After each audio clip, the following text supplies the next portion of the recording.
They emerged from the red keep into a morning awash with the color of possibilities. The high, slanting sunlight cut through the lingering smoke of the night's upheaval, revealing a city battered and exhausted. Along the streets leading up to the keep's great gates, Orchard Alliance banners hung in place of the Lannister lion, each snap of cloth in the breeze marking a new order. Here and there, folk peered from windows or doorways, still wary. Others, emboldened by rumor and dawn's calm, ventured forth to confirm the swirling tales. Joffrey dethroned, the gold cloaks in disarray, a northern-southern alliance holding the city. For Margaery Tyrell, the morning air felt thinner, as though she could draw a full breath for the first time since the Orchard vow had begun winding its way toward King's Landing. The city's oppression, long and intangible weight, now slid from her shoulders, but fresh burdens replaced it. Questions of governance, fears of a Lannister counterstroke, and the moral duty to guide a traumatized populace. She stood in the keep's outer courtyard, where Orchard Knights had formed a makeshift perimeter. At her side, Jon Snow rested an arm across Ghost's broad back, his gaze sweeping the sprawl of rooftops below. "Word will spread quickly," Jon murmured, voice hoarse from battle. "The realm will know King's Landing has fallen. Tywin might respond soon." Margaery nodded. The Orchard vow demanded they protect the small folk, not merely oust Joffrey. Ruling or reorganizing the capital would test them in ways that simple conquest could not. "Yes," she agreed. "We must ensure we hold the city with discipline. We can't let victory degenerate into chaos." A short distance away, Lord Tarly conferred with Orchard officers over the disposition of prisoners. The Lannisters who had not fled or died now faced captivity. Some gold cloaks were kneeling in lines, disarmed, while Orchard men discussed whether to let them rejoin under new command or keep them under watch. Mace Tyrell had retreated to the throne room, where a swirl of Orchard Knights stood guard, Joffrey having been taken deeper into the keep for safekeeping. The Boy King's shrill curses had given way to fits of frightened sobbing once he realized his power was gone. Catelyn Stark strode out from the keep's interior, leading Sansa. Though Sansa looked pale and still wore ragged garments from her confinement, she seemed steadier on her feet than before. A faint flush touched her cheeks when the Orchard Knights bowed in recognition of her status as King Robb's sister. Margaery crossed to meet them, extending a gentle hand. "Lady Sansa," she said, "I'm relieved you're free of that horror." A tremor quivered in Sansa's shoulders, but she met Margaery's gaze with genuine gratitude. "Thank you," Sansa replied softly. "You and Jon, everyone here. I only believed rescue might come in my hopes." The city felt so unstoppable. Jon stepped closer. Sansa turned to him, her voice trembling. "Arya, do you know if she's alive?" Jon's chest tightened. "We don't know yet," he admitted. "The last we heard, she escaped the city around the time Father was killed. Robb's men have been searching. If she's out there, she may be under the protection of some loyal soul." "I'm sorry I can't say more." Sansa exhaled, her eyes brimming. "It's enough that you came. We'll look for Arya together." She glanced at Margaery again, a trace of wonder in her expression. They whispered that a Tyrell Rose and a Northern Wolf had joined forces. "I never imagined such a bond could dethrone Joffrey." Margaery gave a small, sad smile. "We only did what was needed.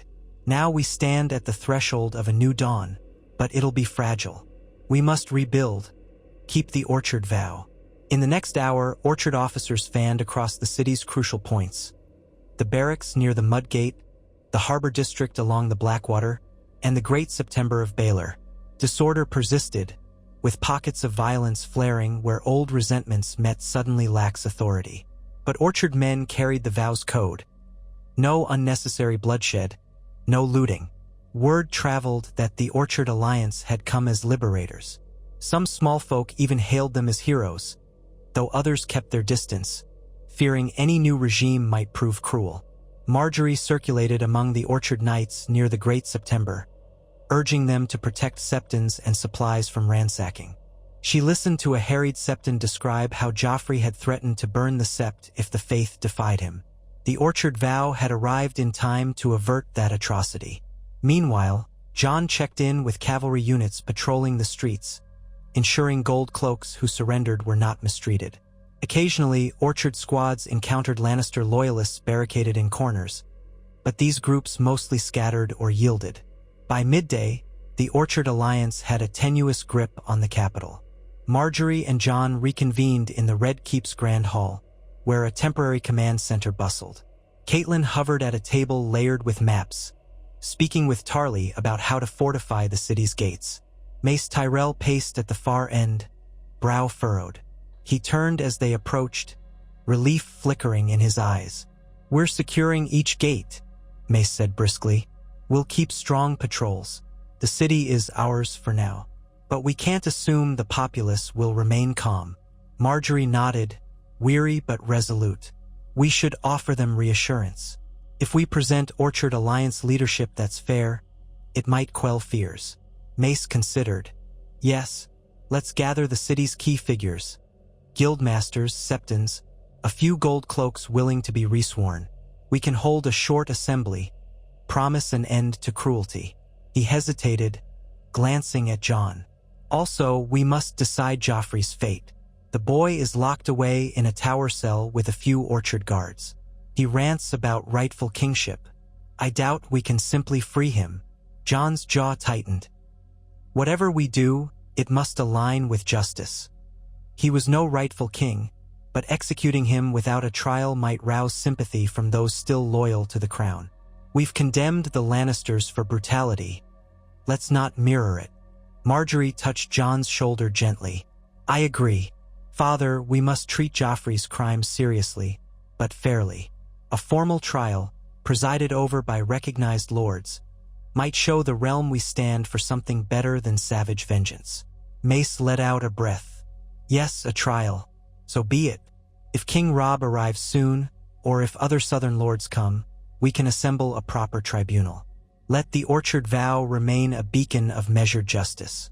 Meanwhile, Joffrey stays confined." Tarly spoke up, voice firm. "Tywin Lannister remains a threat. Even if his grandson is dethroned, Tywin might gather forces. We must hold King's Landing in readiness. The Orchard Alliance can't simply relax." Jon nodded. "We'll fortify the city, yes, and keep sending ravens to Robb. If Tywin tries a swift counterattack, we'll rely on the city's walls. But if the city is starving, we must also bring in some supplies. We can't let the small folk starve under our watch." Margaery felt that last point keenly. The Orchard vow demanded a kind of stewardship. "We open the roads from the Orchard lands under Orchard Alliance supervision," she said. "Yes, we fought to starve Joffrey's regime, but now that the city is ours, continuing the blockade makes no sense if we wish to heal. Let the Orchard flow in, feed the people. That might secure their loyalty."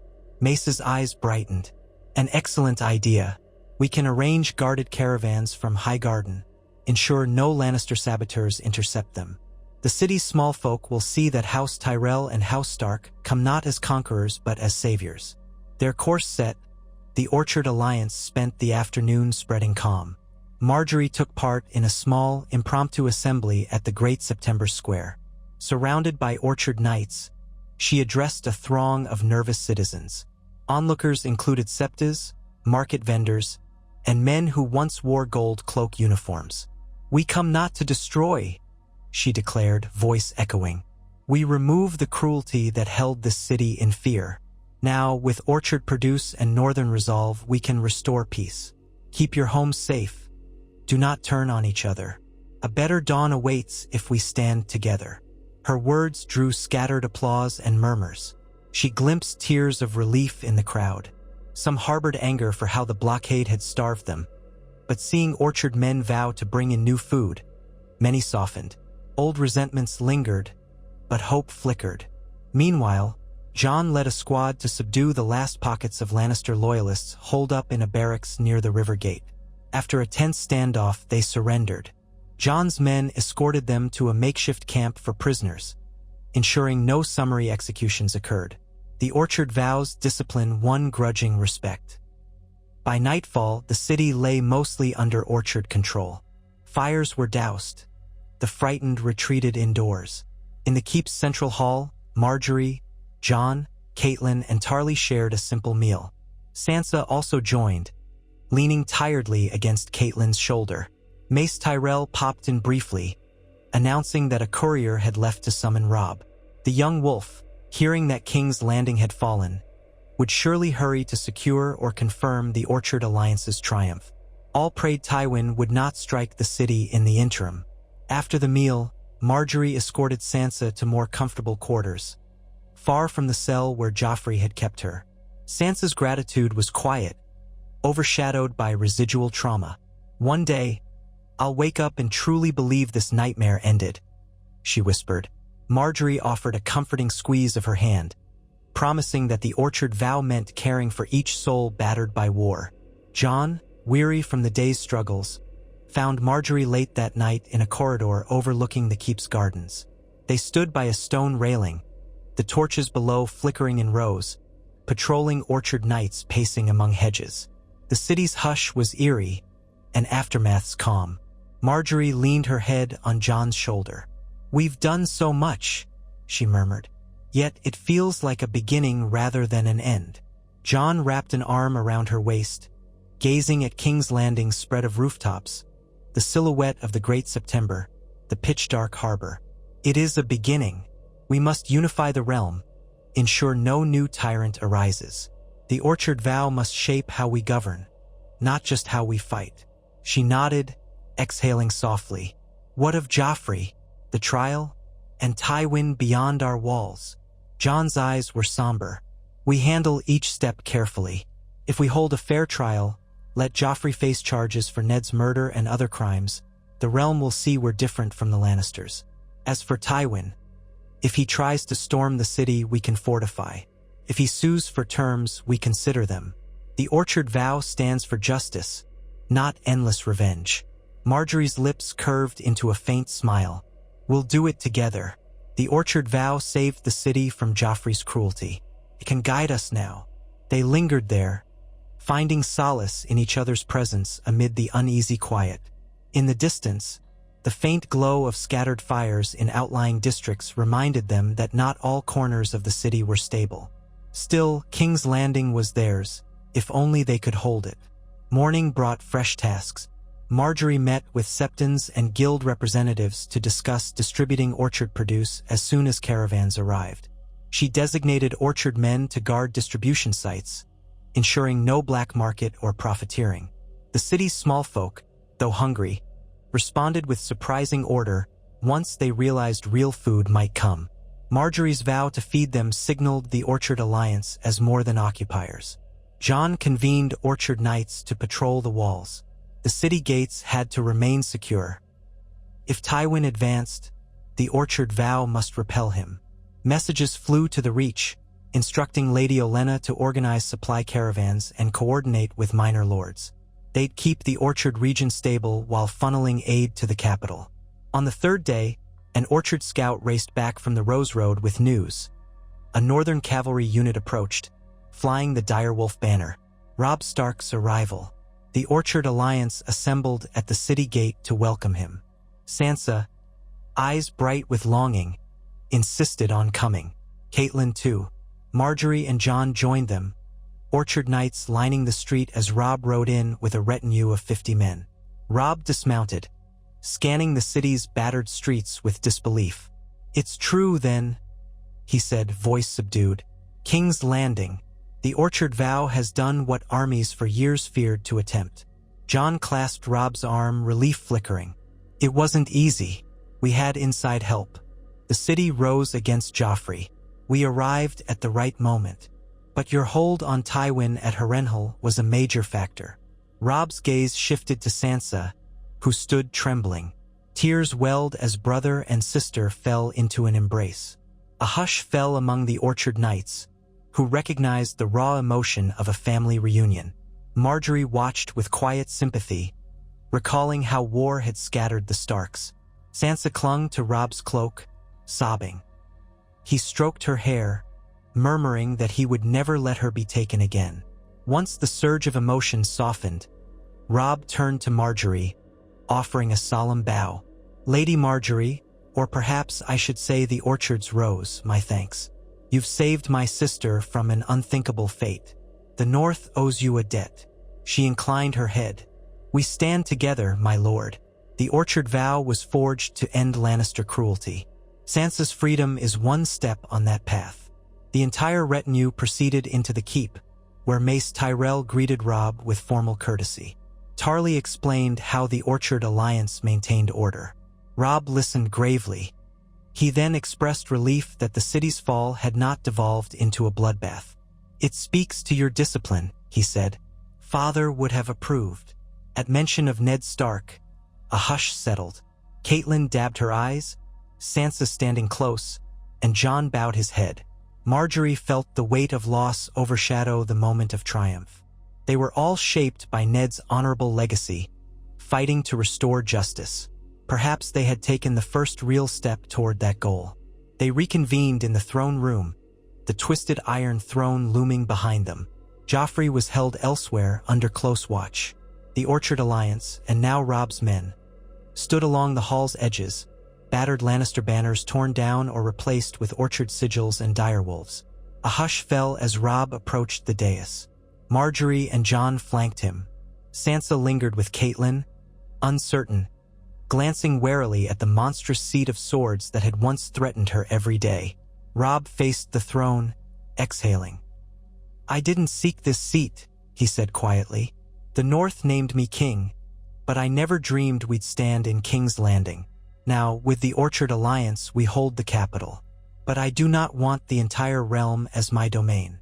He turned to Mace Tyrell, Tarly, Margaery, Jon, and the Orchard Knights. What we do next must shape the realm for a lasting peace, not endless war. We have Tywin yet to face and half a dozen other threats. But for now, this throne stands empty. Let us rule not by fear, but by something better. A wave of agreement murmured through the Orchard men. Mace Tyrell bowed to Robb, then to Margaery, clearing his throat. We might keep a caretaker administration until Tywin's threat is settled. Perhaps the Orchard Alliance chooses a council to govern the city, feed the small folk, and arrange the trial for Joffrey. If we do so, the realm will see we take no single tyrant's place. Robb nodded. Yes, a council, representatives from the Orchard Vow, from the city's guilds, from the North, and from the Faith. That might keep the capital calm. He glanced at Sansa. Sister, I'd not burden you with governance, but your presence can assure the city that a Stark is part of the solution. Sansa nodded timidly, leaning on her mother's arm. At that moment, an Orchard Knight entered, bowing. My lords, my lady, word from the dungeons. Joffrey demands an audience, claims he'll speak. Should we ignore him? Margaery and Jon exchanged glances. He can't be allowed free rein, but we might glean something from hearing him, Jon reasoned. He might reveal whether Tywin or others planned some final cruelty. Robb shrugged. Let him be brought here under guard, but keep him shackled. We won't fear a caged lion cub. Shortly, a pair of Orchard men dragged Joffrey into the throne room, wrists chained. His once regal clothing was soiled, his hair matted. Yet a flicker of arrogance remained in his sneer. As Orchard Knights forced him to kneel, he spat. I am King Joffrey, rightful ruler by the laws of gods and men. Margaery kept her composure, stepping forward with Jon. You have no claim, she said coolly. Not after the cruelty you wielded, the father you murdered, the city you starved. We will convene a trial. Joffrey's eyes bulged. Trial? Ha! This is my seat. He jerked his chains, glaring at Sansa, then at Catelyn, then at Jon. You can't hold me forever. My grandfather will come. He'll burn your orchard, flay your wolves. Robb stepped in, voice firm. Your grandfather might attempt rescue, but we're prepared. Meanwhile, you'll remain a prisoner of the Orchard Alliance.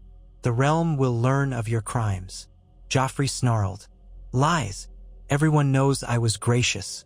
It's the Orchard blockade that starved the city. Margaery's stomach twisted at how he twisted facts, but she forced calm.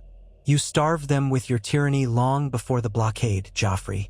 Our blockade only prevented the crown from hoarding food while the small folk suffered. He spat at her feet. Traitor's whore. In an instant, Orchard Knights yanked his chains tight, stifling further insults. Sansa trembled near Catelyn, unsettled by the boy who had tormented her for so long. Robb exhaled, addressing the Orchard men. Take him away. We'll schedule a formal trial once we've formed a proper council. Let him rot in the dungeons for now. Joffrey was dragged out, his curses echoing in the corridor. A hush lingered, the Orchard Alliance exchanging uneasy glances. The city's liberation had brought them face to face with the raw venom of the dethroned Child King. Margaery closed her eyes briefly, thankful that nightmare was contained. She prayed Tywin's vengeance would not topple their fragile victory. After a moment, Tarly cleared his throat. Lord Tyrell, King Robb, we have stability in the city for the moment. Food caravans from Highgarden should arrive in a week. The Orchard vow stands. Let us see to forging that council.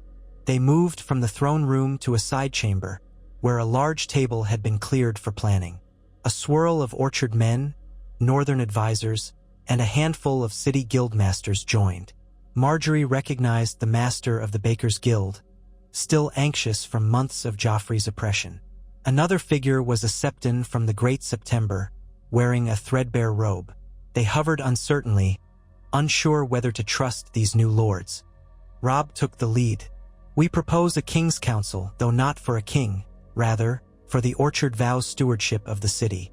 Representatives from the Orchard Alliance, the Faith, the guilds, and from the city's watch, once reformed, will ensure fairness. We must see that there's no renewal of tyranny. Margaery rose, speaking gently to the guildmasters. Your city endured horrors under Joffrey's reign. We aim to rebuild trust. The Orchard vow stands for life, not oppression. We welcome your input on distributing the new supplies so no one starves. The guildmasters, exchanging glances, nodded cautiously. One of them, a middle-aged man with a flourish of mustache, said, If you truly feed us and end the random cruelty, you'll find the city's trades support you. But we fear Tywin's wrath. Jon answered, voice measured. We're prepared. The Orchard Alliance has the city walls, and we expect reinforcements. Tywin can't starve the city as we did. We'll hold.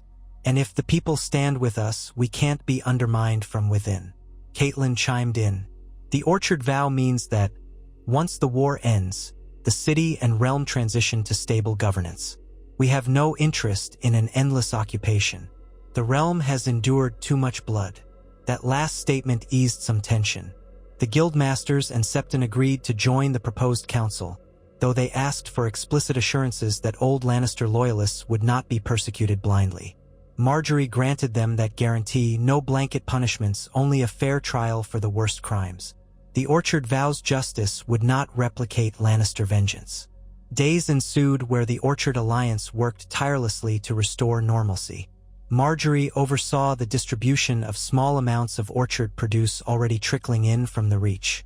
She walked among the markets, Orchard Knights standing guard as merchants reopened stalls. The city's mood shifted from fearful shock to cautious optimism. People whispered that maybe these orchard folk, with their vow, truly meant to protect them. Jon threw himself into reorganizing the city watch. He found a few honest gold cloaks who despised Joffrey's cruelty and reswore them to Orchard principles. Others, too corrupted, were imprisoned or exiled. Meanwhile, Tarly set up archers on the walls, ensuring no infiltration or sabotage threatened. The Orchard vows discipline again made an impression on city dwellers. In the evenings, Margaery and Jon would meet in the keep's smaller halls with the new council members, hashing out procedures for a city tax that didn't burden the starving. The master of coin post had belonged to a Lannister crony who fled, so for now, an orchard steward oversaw finances, with input from guildmasters. Sansa occasionally joined them, quietly absorbing the swirl of governance. She took small comfort in tasks like reviewing lists of distributed rations, wanting to help mend the city's wounds. Despite these earnest efforts, war's shadow loomed. Tywin remained free, and fresh word arrived from the Riverlands that he seemed to be massing troops near Harrenhal. A raven from Robb's men reported sightings of Lannister banners in unexpected concentrations, hinting Tywin might attempt a forced march to King's Landing. The Orchard Vow braced for a siege. Mace Tyrell ordered Tarly to station cavalry along the Rose Road to hamper Tywin's approach, if he dared. Margaery trembled at the possibility that the Orchard Vow would have to defend the city against Tywin's armies. Late one night, Margaery found herself in the keep's old solar, standing at a window that overlooked the city's rooftops under a half-moon. Lantern lights twinkled in pockets, fewer than in peacetime, yet enough to show that people lived and breathed in those winding lanes. The Orchard Vow had saved them from Joffrey's cruelty. Now Tywin threatened. She almost felt that if she closed her eyes and listened, she could hear the orchard's quiet rustle from far away, reminding her of the vow's purpose. A soft knock drew her from reverie. She turned to see Jon entering, a candle in hand. "You're up late," he said, stepping inside. Ghost waited in the corridor. "Couldn't rest." She smiled wryly, pushing hair back from her face. "Too many thoughts. I keep replaying the chance that Tywin might arrive with thousands of men. This city, so scarred already, might see another inferno." Jon set the candle on a side table. "If Tywin comes, we'll hold. The Orchard Vow has the city's walls, the people's favor. We can endure a siege better than Joffrey did. We can rely on supply lines from the Orchard region. And if the city's small folk truly stand with us, Tywin won't find it easy to conquer." She nodded, though a quiver of anxiety remained. "I believe that too, or want to, but war has taught me never to assume safety. We must remain vigilant." Jon slid closer, taking her hands in his. "We'll remain vigilant, yet we must also let ourselves feel the hope we've earned. We freed thousands from Joffrey's tyranny, saved Sansa, and formed a council. That's no small feat."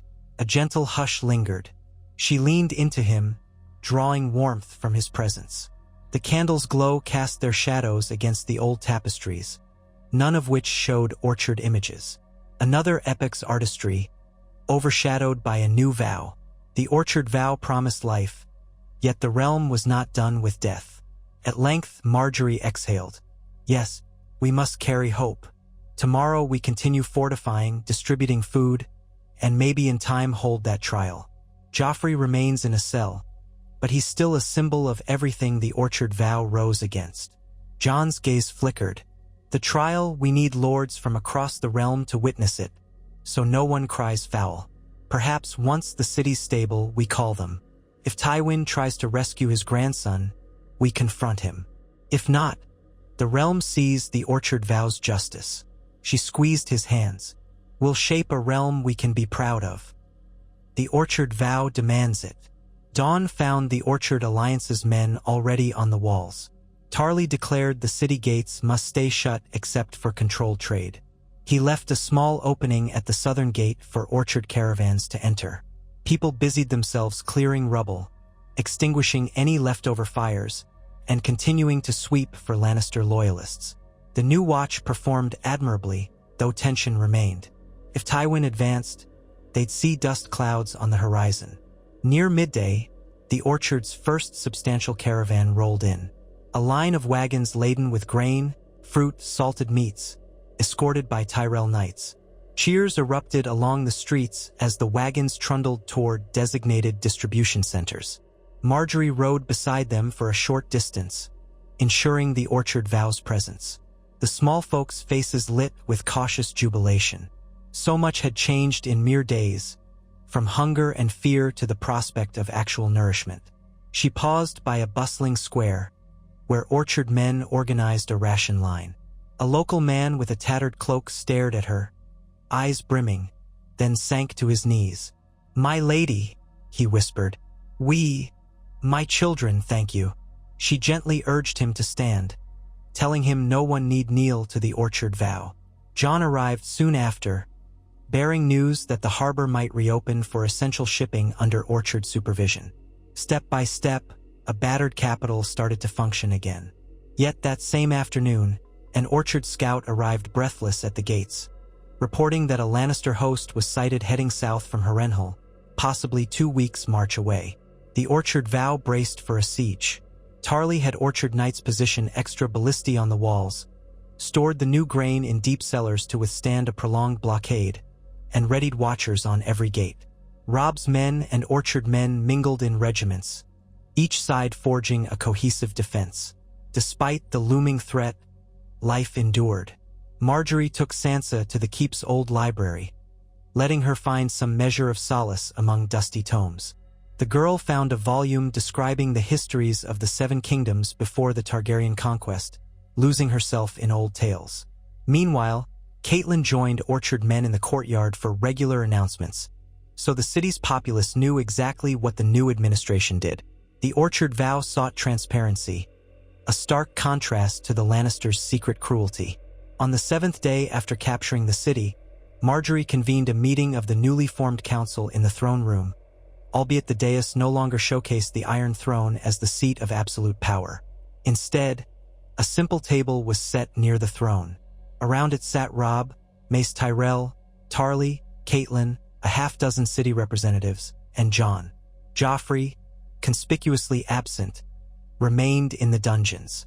They debated the timeline for his trial.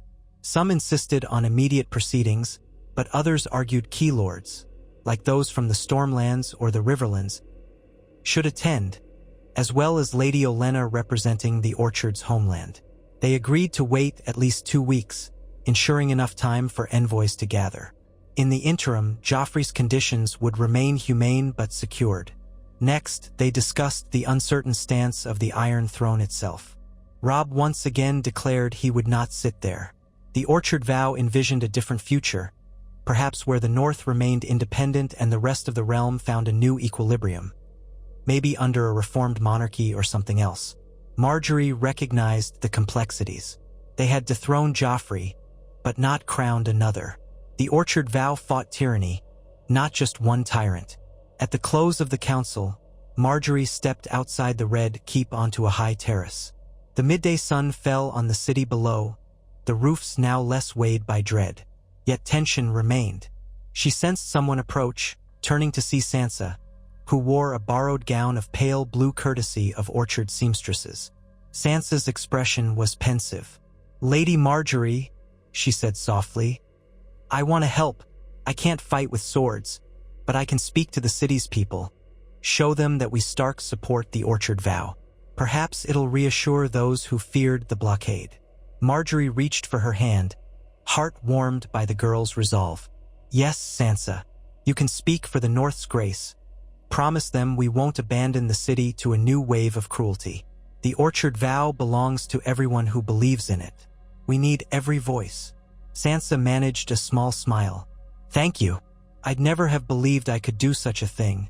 But the city must know we aren't monsters." In the days that followed, Sansa joined Margaery on short visits to market squares, each speaking gentle words about the Orchard Vow's fairness. The presence of a Stark woman, once Joffrey's prisoner, helped quell suspicion. Meanwhile, Orchard caravans kept arriving, distributing more food. The city's mood cautiously brightened, though rumors of Tywin's approach stoked fear. Some nights, Orchard Knights glimpsed signals from watchers outside the walls. Lannister scouts probed the roads. A confrontation loomed. At last, near the 14th day, horns blared from the walls. Dust rose on the Rose Road horizon. The Orchard Alliance prepared for the worst, but soon discovered it was not Tywin but Lady Olenna herself, escorted by a modest but formidable guard. She arrived at the gate, was recognized, and welcomed inside. Her sharp gaze took in the city's battered state.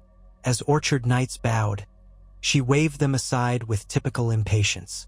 Margaery, hearing of her grandmother's arrival, hurried down to greet her with relief. Olenna was spirited, though the journey taxed her. She scolded Margaery for not sending more regular updates, then demanded to see how the Orchard Vow managed the capital. Mace Tyrell joined them, offering a proud overview. Olenna sniffed as she listened, retorting that they must remain wary of infiltration. She asked about Joffrey's captivity, the supply lines, the reorganization of the City Watch. Margaery answered each question. Finally, Olenna gave a curt nod. "It seems you've done adequately, child. The city needed a firm but fair hand. The orchard vow might provide it, if Tywin doesn't ruin everything. That afternoon, a second messenger galloped in, announcing Tywin's army was only days away, possibly less. The orchard vow braced for war. Tarly and orchard men manned the walls. Robb assigned some northern soldiers to sally out if needed, coordinating with cavalry. Margaery felt the city's tension simmer anew. The orchard vow had undone Joffrey, but the realm's greatest warlord still approached. Evening brought a council of war in the keep's hall. Olenna, Mace, Robb, Tarly, Catelyn, Margaery, and Jon circled a map of the Crownlands. Reports indicated Tywin had perhaps 15,000 men, still formidable. The orchard vow had a slightly smaller force, but they held the city's walls, plus the city guard. The question was, would Tywin assault them directly, or try to starve them? Robb mused. He can't easily starve us if orchard caravans slip in from the south. We can hold. If he assaults, we have the advantage of fortified walls. Could he attempt subterfuge, bribes, or inside help? We must remain vigilant. But if we hold him here, the north and orchard lands remain free of his threat. Olenna's cane tapped the floor. Exactly. We let him come, break himself on the city's defenses. If he starves for a fight, we meet him with arrows from the ramparts. Catelyn added, we might also consider sending envoys. If Tywin is rational, he could be forced to negotiate, seeing the capital lost. Jon frowned. Negotiation might lead to peace if Tywin's pride doesn't blind him. The orchard vow stands for an end to bloodshed, if possible. But we can't trust Tywin not to try deceit. Let's prepare for siege or battle, but remain open to parley. They agreed. By dawn, watchers reported Tywin's vanguard had reached a broad plain north of the city, pitching tents. The orchard vow's archers manned the walls, the city gates barred. Tarly rode out with a small escort, observing from a distance. He returned with the news that Tywin's main host was close behind, preparing a full encampment. Tension in King's Landing soared. The orchard vow urged calm among the populace, reminding them food was available. That afternoon, a Lannister herald approached, bearing a white flag. Tarly, Robb, and Margaery met him outside the gate under orchard guard. The herald read a proclamation. Lord Tywin Lannister, Warden of the West, demands the immediate release of King Joffrey Baratheon, the lifting of the orchard blockade on all Crownlands, and the withdrawal of the orchard vow from King's Landing. Failure to comply means war. Margaery felt a pang of disgust, recalling how Joffrey had never truly been rightful king. Robb answered coldly, Joffrey stands accused of murder and other crimes. The orchard vow will not yield the city.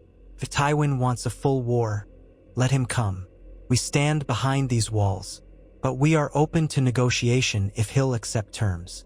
The herald blanched but repeated Tywin's threat, then departed. Tarly grimaced.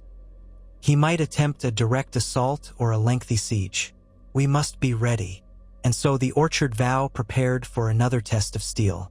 Over the next days, Tywin's army formed a massive ring around the city's northern and western approaches. The orchard vow's southern gate remained open for orchard supply lines. Tarly placed archers and ballistae on every rampart. Catapults were readied within the city's walls, stones piled high. Margaery oversaw the distribution of rations, ensuring the city's people might last a siege. She prayed no storms or disease ravaged them. At last, near the 8th day of standoff, Tywin signaled a request for parley. The orchard vow's leaders agreed, meeting in a no-man's land beyond the walls. Mace Tyrell, Robb, Tarly, Jon, and Margaery rode out under orchard banners. Tywin arrived with a handful of Lannister knights. No one smiled.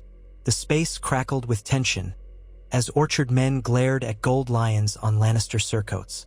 Tywin dismounted. His face was a mask of austere pride. He surveyed the orchard group with cold eyes, lingering on Margaery. So House Tyrell betrays the crown, he said. You deliver the capital to the north and hold my grandson captive. I expected more cunning, Mace. Mace Tyrell bristled. We stand with the orchard vow, forging a realm free of your cruelty. Joffrey was no rightful king, and the city rose against him. We ended his tyranny. Tywin's lip curled. Tyranny? Ah, the orchard blockade starved thousands. Now you claim moral high ground. Robb folded his arms. We do. This blockade ended so we might feed them once Joffrey fell.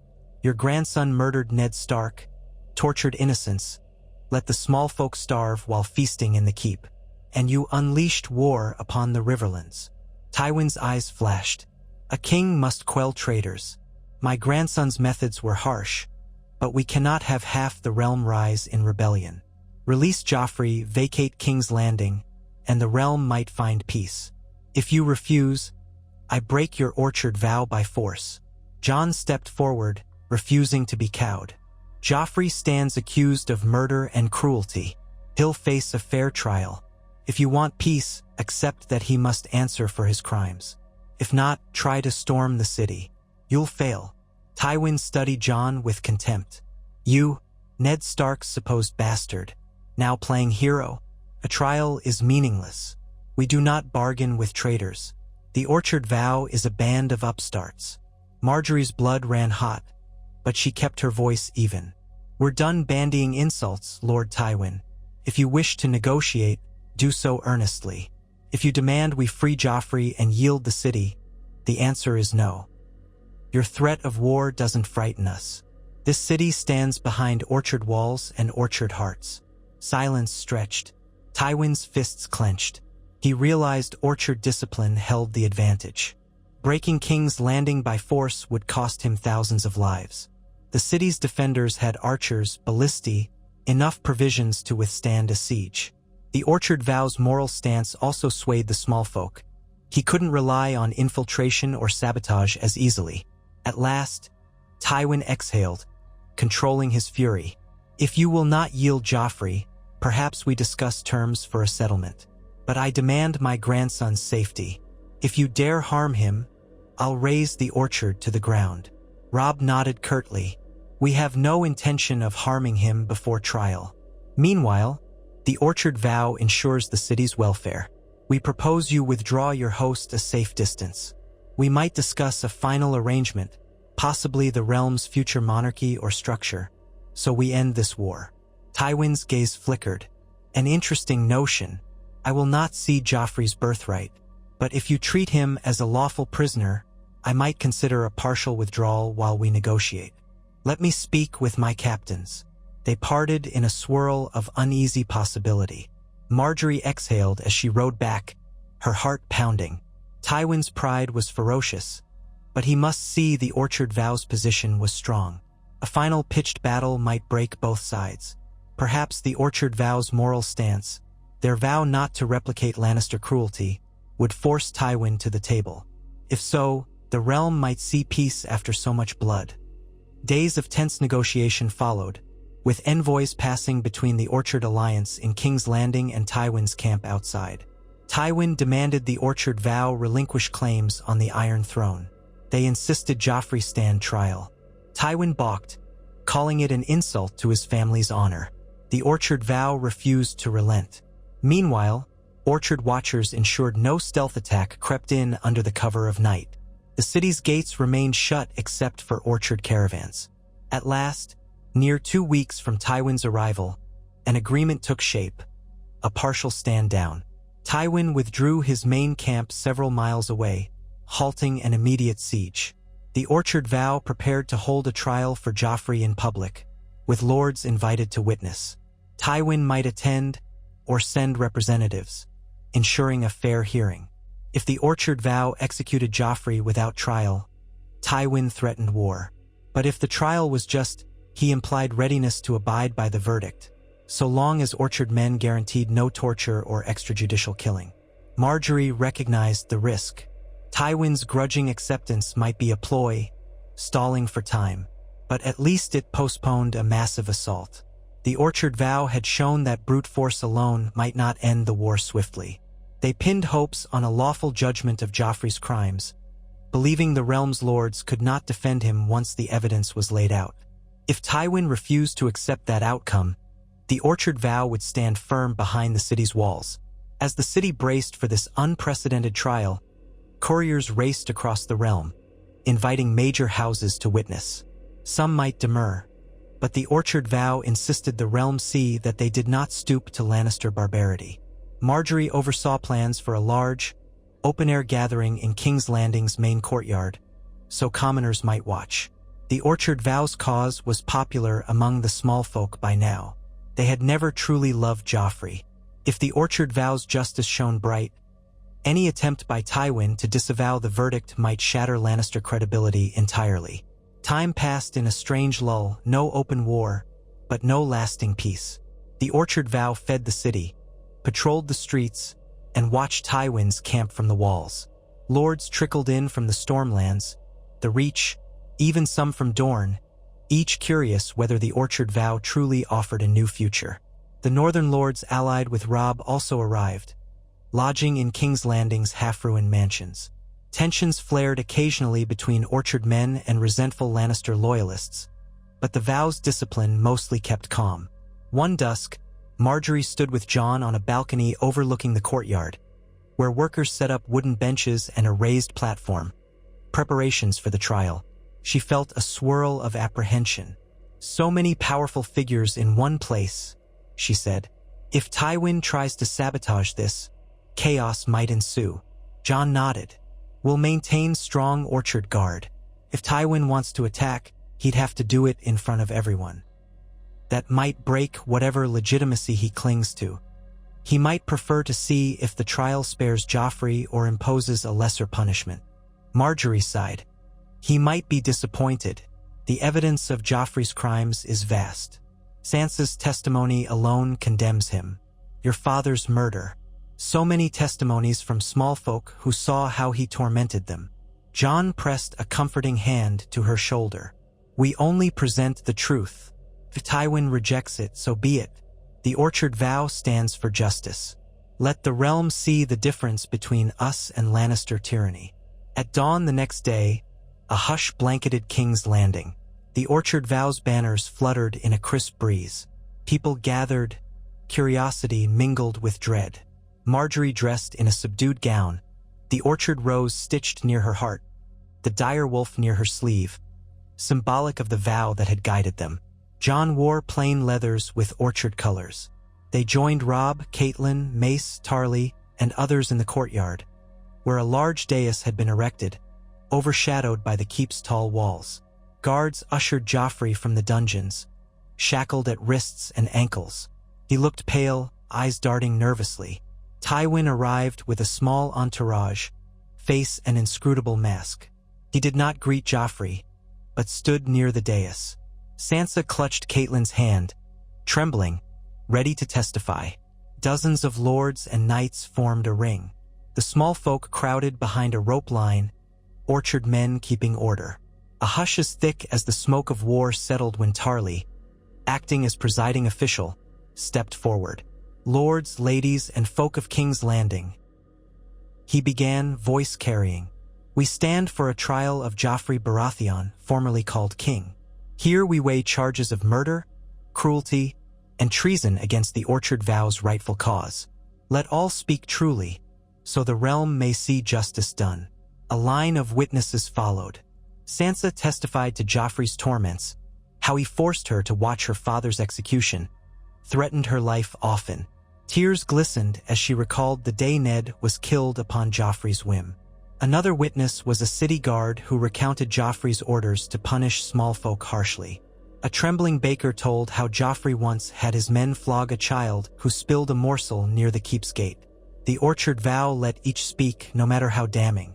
Joffrey snarled denials, calling them liars, occasionally shouting for Tywin to intervene.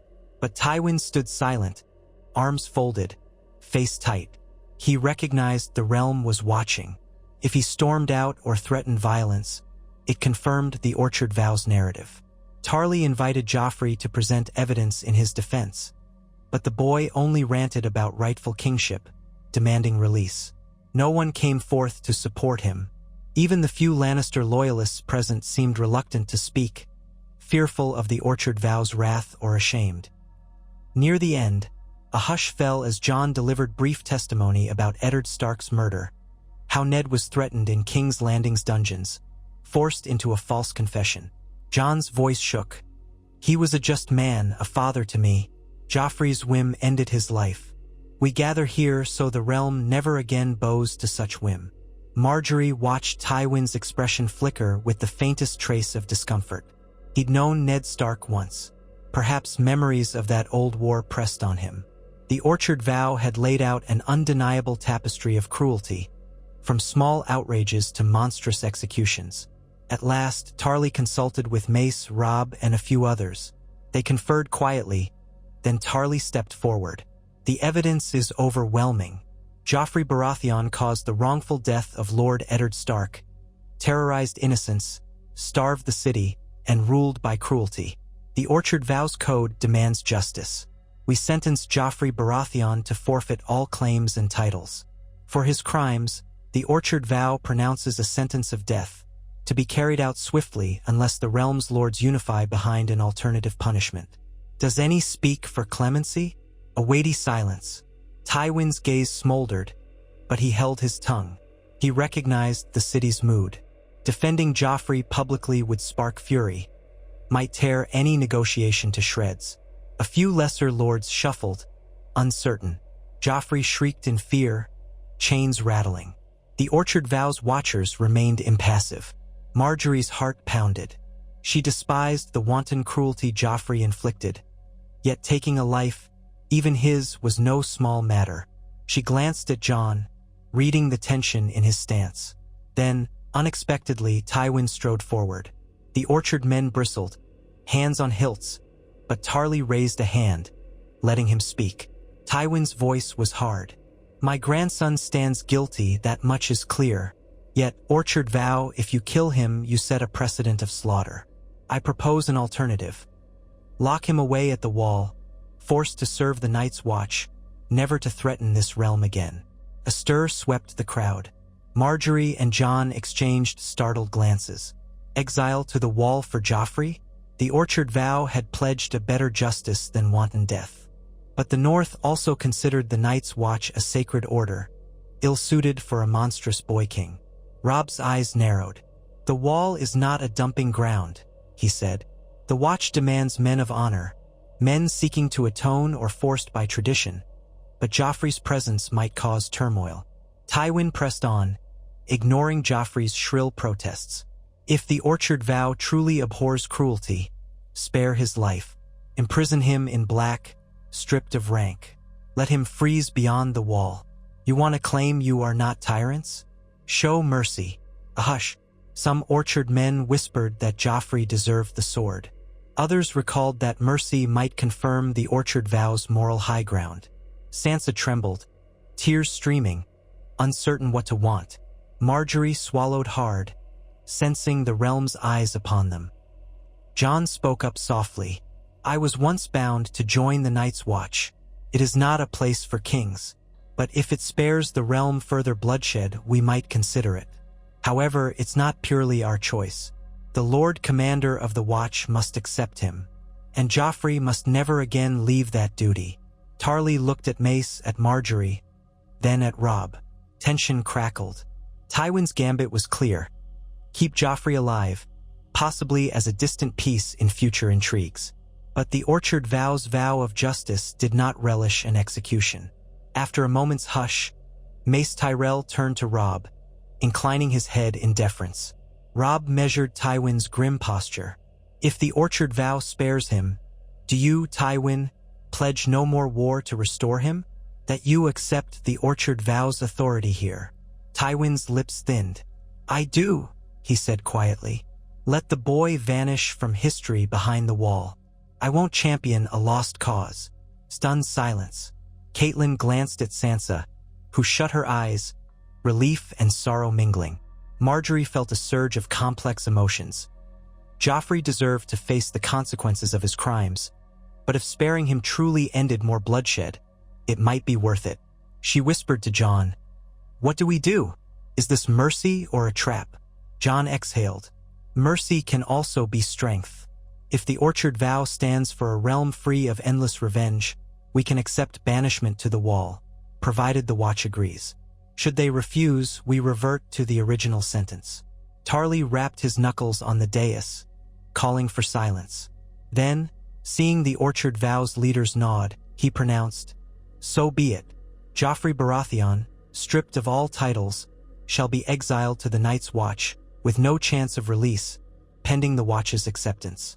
Should they refuse, you face death. Tywin Lannister shall not wage war for his grandson's claim. This is the Orchard Vow's final decision." Joffrey looked stunned, torn between relief and indignation. Tywin's face remained impassive. Then Orchard Knights seized Joffrey's chains, dragging him away. The courtyard erupted in a low hum of conversation. Some Orchard men expressed dismay they hadn't executed him. But Margaery sensed that the small folk might see this as a sign the Orchard Vow truly was different from the Lannisters.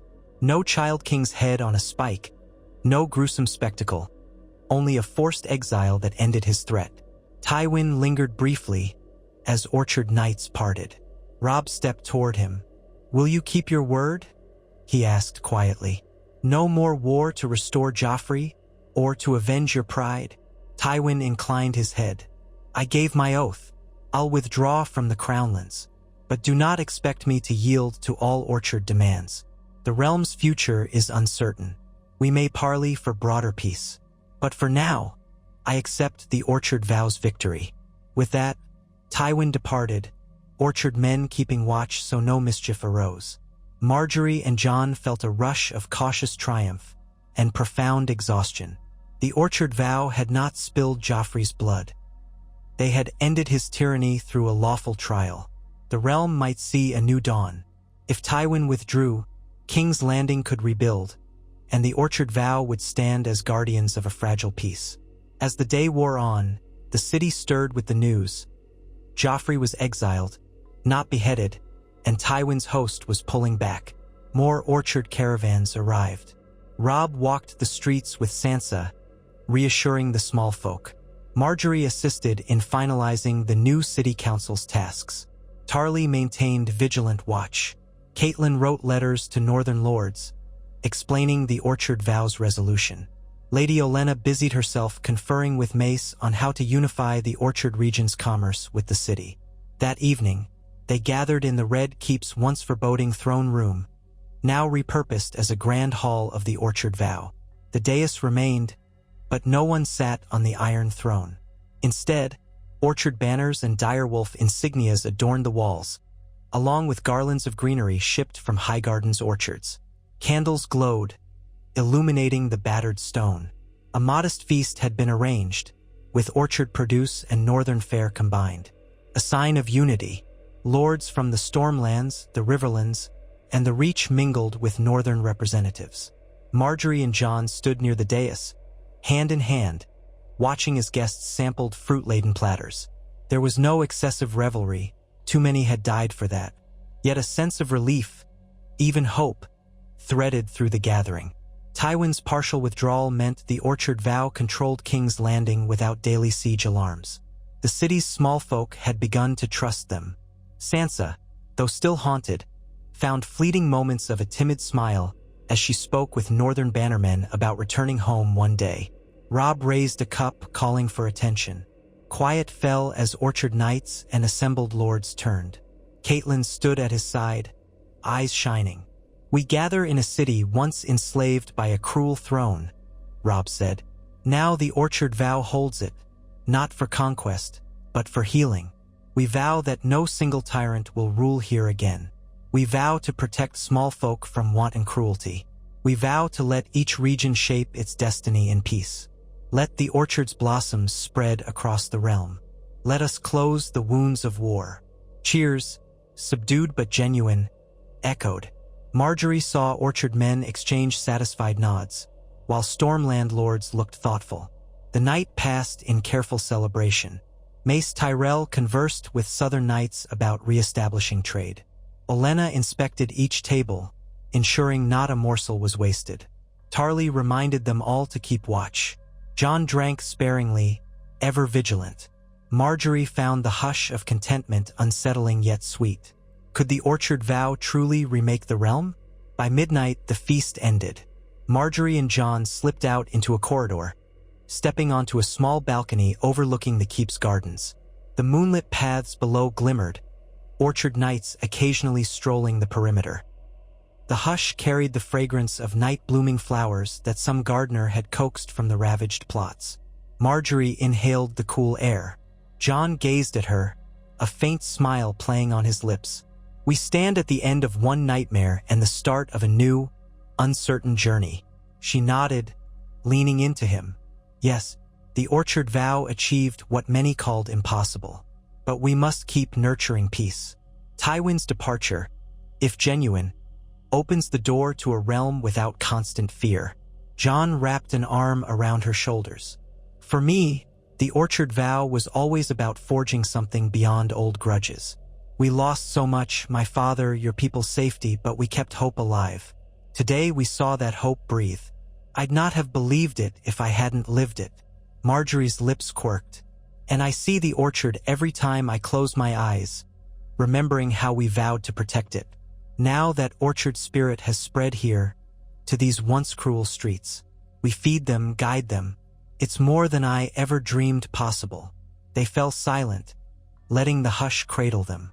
The distant murmur of orchard men on patrol, the flicker of torches, the faint sigh of the city beyond the walls. These were the sounds of a place in transition. Margaery realized that though war's threat remained, the orchard vow had proven unstoppable. With each act of mercy or justice, they set themselves apart from the old cycle of cruelty. If Tywin truly upheld his pledge, the realm might see the orchard vow endure, bridging the North's independence with the South's yearning for stability. At last, they turned to re-enter the keep. A swirl of tasks awaited in the morrow, finalizing the city's watch reorganization, planning Sansa's eventual return north if she wished, deciding how to approach the Stormlands lords, and sending more letters to distant houses. But in that fleeting moment on the balcony, Margaery allowed herself a quiet sense of fulfillment. They had walked a long road, from Winterfell's courtyard vow to Highgarden's orchard reaffirmation, from sacking Joffrey's illusions to forging a just governance in King's Landing.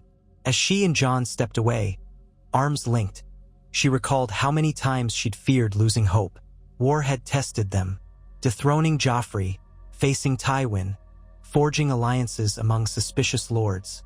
None of it had come cheaply. Yet the orchard vow stood. The orchard vow endured. If the realm needed a new symbol, something beyond the Iron Throne's terror, let it be that vow. A promise that across snowdrifts or blossoming fields, from the North's cold winds to the Reach's fertile plains, they could unite for a realm free from a single tyrant's shadow. In the week following Tywin's partial withdrawal, the orchard vow consolidated. Robb and Mace Tyrell worked on a formal statement regarding the realm's future. Lords from Dorne, the Vale, and even the Iron Islands sent cautious inquiries. Margaery and Jon crisscrossed the city, listening to small folks' concerns. Grain continued arriving from orchard territory, feeding thousands. Slowly, King's Landing stirred to life as markets reopened, children played in the alleys, and shrines welcomed worshippers praying for a lasting peace. Sansa, assisted by her mother, began planning her departure, wishing to see Winterfell again. But she hesitated, not wanting to abandon Margaery's cause so soon. Margaery assured her that the orchard vow spanned both the north and south. If Sansa felt more secure in the city, she was welcome. Or if she traveled north to heal, orchard escorts would ensure her safety. Sansa decided to remain a bit longer, for she wanted to see how the orchard vow's governance might shape the capital, at least until the city's new order was stable.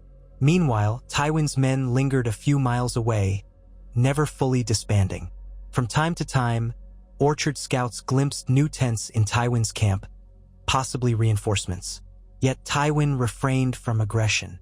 Margaery suspected he hoped the orchard vow would unravel on its own. The tension frayed everyone's nerves, but life pressed forward. One mild afternoon, Margaery stood on a walkway that bordered the keep's topmost ramparts. She surveyed the city with a thoughtful air. The orchard vow, once only an idea, now shaped daily life in this massive hub of humanity. It was humbling. She thought of the orchard's literal blossoms, how they needed pruning and care to thrive. So, too, did this new regime in the capital. Jon joined her, bringing a small bag of apples from the latest orchard caravan. He offered her one with a half-smile. "Fresh from Highgarden's fields," he remarked. "A taste of home." She took it, biting into sweet flesh. The tang reminded her of summer breezes amid the orchard's rows. "Thank you," she murmured, cherishing how far they'd come. They ate in companionable silence, gazing at the city. Jon swallowed a bite, turning serious. "We should probably finalize what becomes of the Iron Throne.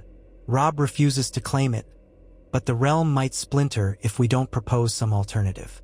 House Tyrell might want to seat someone, or House Baratheon's remnants in the Stormlands might stake a claim, ignoring Joffrey's illegitimacy. Stannis still lurks.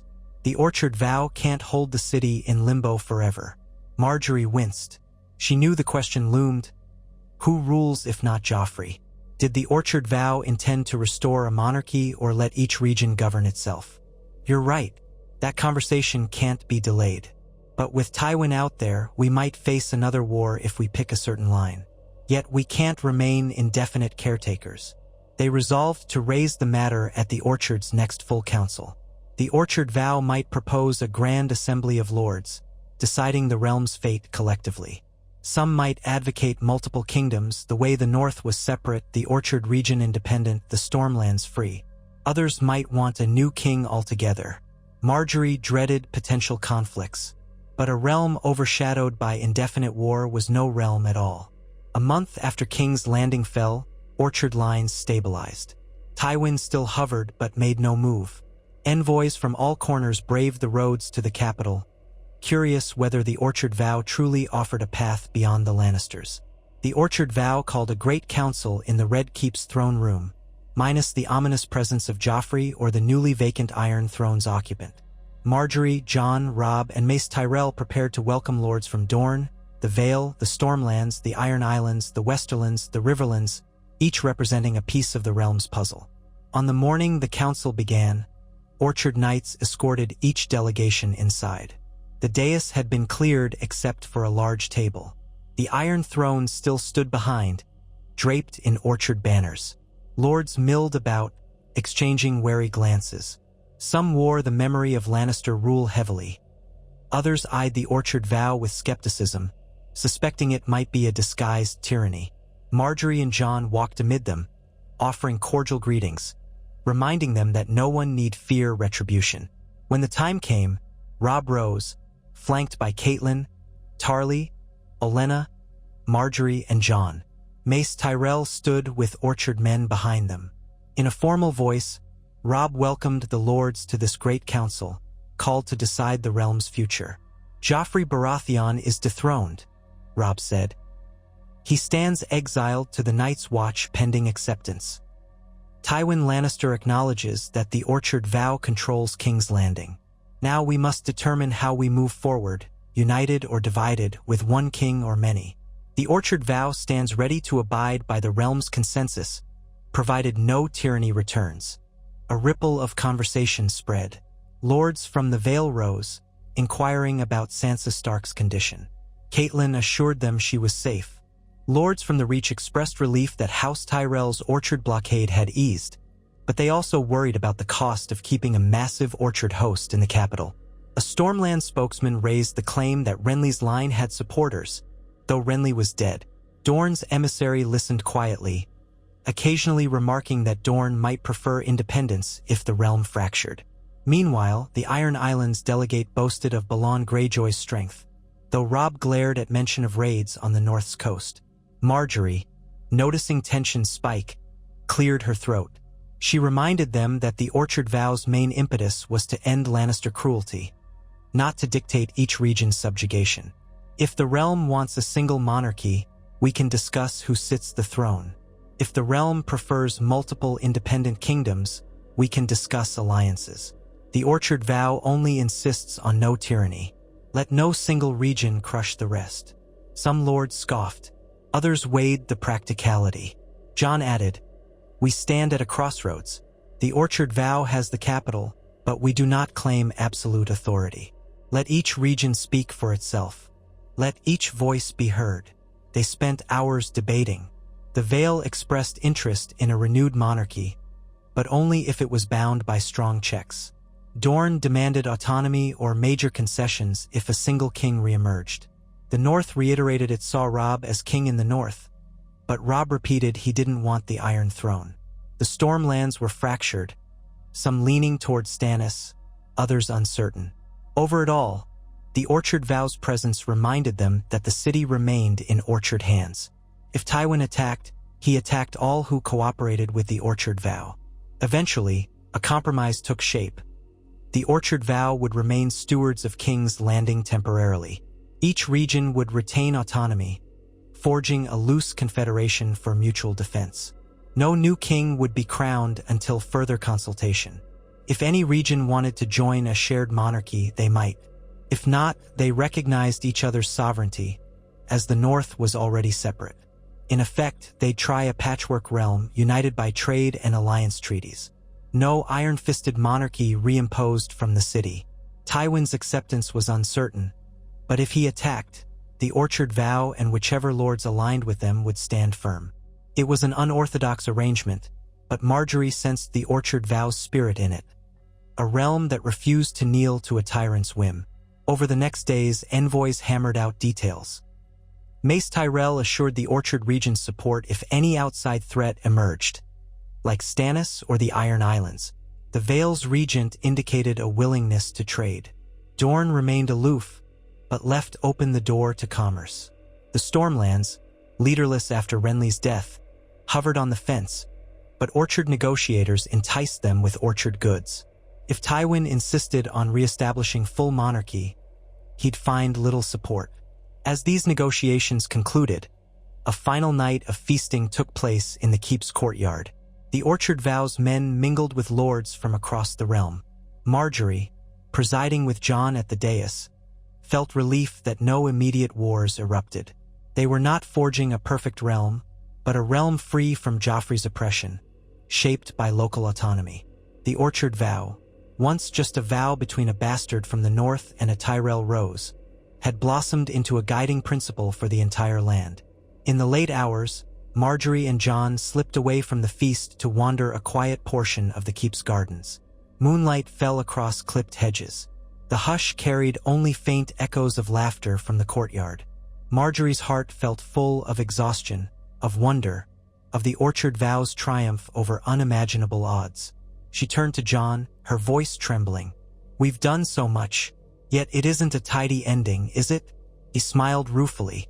"Endings rarely are, but we gave the realm a chance to choose its own path. Our Orchard Vow stands, Margaery. That's enough to begin healing." She reached for his hand. "It is, and we keep to it, always. Our vow shaped us, shaped the orchard. Now it shapes King's Landing and, in some measure, the realm's destiny." Together, they continued through the garden paths, the fragrant memory of orchard blossoms drifting in the night air. Each step recalled the journey. The vow in Winterfell's Godswood, the reaffirmation in Highgarden, the battles that freed the Orchard region and toppled Joffrey, the occupation of King's Landing that fed the starving, the trial that upheld justice over revenge. They had bent but never broken, forging alliances across lines no one believed could be bridged. As dawn neared, they circled back to the Orchard Vow's new seat of power. A hush cradled the city. Tywin's presence still lingered beyond the horizon. But inside these walls, Orchard men and the people they protected slept without Joffrey's terror. The Orchard Vow was more than an alliance now. It was a standard for the realm, a promise that no single tyrant's cruelty would be unchallenged. Time moved on. Caravans from the Orchard region became a constant flow, sustaining the capital. Robb, after ensuring stability, departed with Sansa and some northern men, set on returning to Winterfell. Sansa parted tearfully from Margaery, but hopeful about forging a link between the Orchard Vow and the North for years to come. King's Landing's new council oversaw daily governance, with Orchard Knights rotating out so the City Watch included local recruits, sworn to Orchard principles of fairness. Letters trickled in from Tywin's camp, sometimes hinting he might accept the new confederation if his house retained its western dominion. Tarly and Mace Tyrell negotiated carefully, aware that one misstep could reignite war. But Tywin's impetus to rescue Joffrey was gone, as the exiled Boy King awaited acceptance at the Wall. The Lord Commander eventually, albeit grudgingly, agreed to confine him, understanding the Orchard vow sought mercy. Joffrey, in black garb, marched north under heavy Orchard guard, never to return. Margaery, in the capital, continued to champion orchard-based reforms, ensuring farmland was cultivated, building stable trade routes, establishing relief for war orphans. She and Jon found small joys in routine, moments of quiet in the keep's renovated gardens, a tradition of nightly walks where they'd reflect on each day's progress. The Orchard vow had demanded they sacrifice much of their personal rest, but they shared the burden, supporting each other when doubts crept in. One evening, after an especially long day finalizing an orchard-inspired system of shared granaries, Margaery and Jon retired to a vantage point high on the keep's walls. The city stretched below, lights glowing warmly, no longer the sullen darkness of Joffrey's reign. A breeze carried a faint hint of orchard perfume from caravans resting outside the gates. They leaned against the stone, shoulders touching. Ghost paced nearby, content in the city's new calm. Margaery turned to Jon, voice thoughtful. Sometimes I wonder if we'll look back and see this as the day the realm changed course, or if fresh storms await, lurking beyond the horizon. Jon caught her hand. Both, I suspect. We can't guarantee eternal peace, but we've planted seeds. The Orchard vow reminds people that cruelty needn't rule. The Orchard's fruit now feeds the capital, bridging divides. Lords once at each other's throats sit at our tables, and we stand as we vowed. She felt tears prick her eyes, recalling every desperate moment, each leap of faith they'd taken. You're right, and we'll keep tending the orchard, whether literal fields or the city's spirit. That's our vow. He nodded, resting his forehead against hers. Yes, always. They gazed out across the moonlit city, hearts brimming with the quiet fulfillment that came from forging something better. The Orchard vow, once a slender bond, had blossomed into a living testament. North and Reach united in purpose, war-weary lords embracing a gentler possibility, and the capital freed from Joffrey's tyranny. Threats remained. Tywin, the uncertain realm. But as Margaery held Jon's hand, she felt certain they'd face those trials as they had all others, with courage, compassion, and the Orchard vow guiding their every step. And in the hush of that final moment, the Orchard's promise stretched across the land like dawn's first light, bringing new color to fields long soaked in blood. If that was not the perfect ending to war, it was at least the beginning of a peace sown by two hearts that refused to let cruelty define their world.